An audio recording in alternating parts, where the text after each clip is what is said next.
नशा रूठने को है, ये आखिरी सदी है किताबों से इश्क की। वो लम्स जो किताबों के एक एक सफ़े और एक एक हर्फ से इंसान की काबिलियत को बढ़ाता था। लिखने वाले का खुद जिगर एक एक लफ्ज में शामिल होता था। वो लम्स जो कारी और कारी की इस्तेदाद को बढ़ाता था। वो किताब का सफर जो हमारी बसारत को मुतासिर नहीं करता था। सदर आली वकार, इल्म और इंसान का रिश्ता शुरू से है और इनका रिश्ता किताब से है। हैरत है तालीमो तरक्की में पीछे, हैरत है तालीमो तरक्की में है पीछे, वो कौम जिसका आगाज इकरा से हुआ था। सदर आली वकार, हमें दरपेश मसाइल में एक बड़ा मसला हमारी नस्ल का इल्म और किताब से दूर होना है।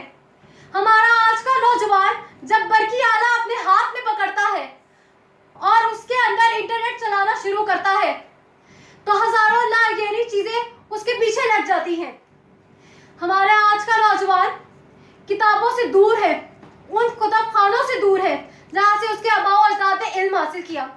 सदर आली वकार, किताबों से दूर होने की वजह से आज हम इखलाकी पसमंदगी का शिकार है और दूसरी कौमों से पीछे रह रहे हैं, क्योंकि इल्म किताब से है और हमारी दूरी किताब से है।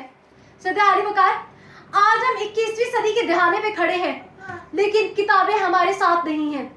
सदर आली वकार, किताबों को हम पीछे छोड़ चुके हैं जैसे वक्त का कोई किस्सा हो। हमारे कुतुब खाने आज खाली पड़े हैं।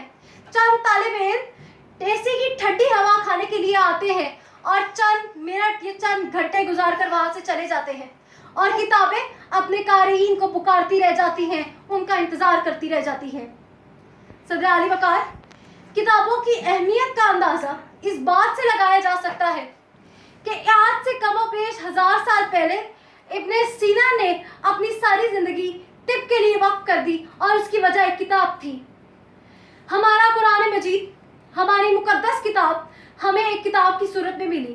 कुरान मजीद की तालीमात रसूल अकरम सल्लल्लाहु अलैहि वसल्लम पे वही की सूरत में नाज़िल की गई, लेकिन हम तक एक किताब की सूरत में पहुंची। सदर आली वकार, ये आखिरी सदी है किताबों से इश्क की। आज आज हमारा कबाड़िया किताबों को रेडी पे लेकर चलता है। हमारा इल्म आज रेडी पर आ चुका है। सदर आली वकार, खुद भी खुद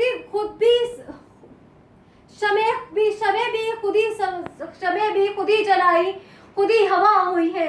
मेरे सीने में जिंदा किताबों की लाशें हैं, सारे गलत सवालों की लाशें हैं।